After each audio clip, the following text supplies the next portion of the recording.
భోగి మంట దేనితో వేస్తారు? ఆవు పేడతో చేసిన ఆ గొబ్బెమ్మలు అనమాట.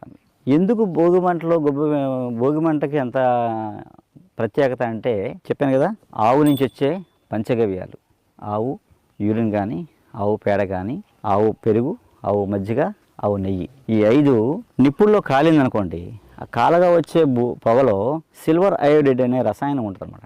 ఆ సిల్వర్ అయోడైడ్ రసాయనం మొత్తం పైకంతా వ్యాపించి మేఘాలు ఉండిపోతుంది. కరెక్ట్గా తొలకరి వర్షాలు రాగానే, ఋతుపవనాలు రాగానే ఈ సిల్వర్ అయోడైడ్ ఆ మేఘాలని వర్షంగా కురిపిస్తుంది అనమాట. చూసారా? ఈ వేయడం వల్ల సకాలంలో ఋతుపవనాలు వస్తాయి, సకాలంలో వర్షాలు పడితే సకాలంలో పంటలు వేయడం మొదలెడతారు. ఉగాది నుంచి తొలకరి జల్లు మొదలవుతాయి. ఆ తొలకరి జల్లు మొదలవడం కోసమే ఈ భోగి మంట అనమాట. భోగి పిడకలు చేయించాం. ఒక 2 నెలలుగా భోగి పిడకలు చేపిస్తాం. ఒక 6 మనుషులతోటి, ఆడవాళ్ళు మగవాళ్ళు కలిసి ఆ భోగి పిడకలు చేస్తున్నారు. ఒక 2 నెలలుగా చేస్తున్నారు అనమాట. ఏందనుకున్నారు?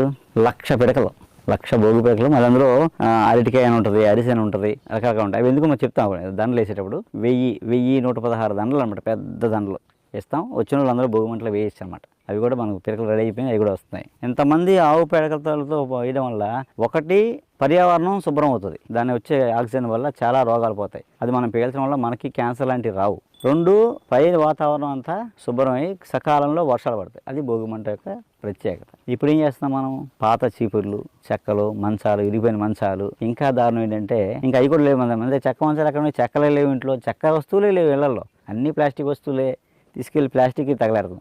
అంటే అసలు భోగి మంట వర్షాలు కూడడానికి మీరు వేసే ఈ ప్లాస్టిక్ మంటలు, టైర్లు మంట అయితే ఏమవుతుంది?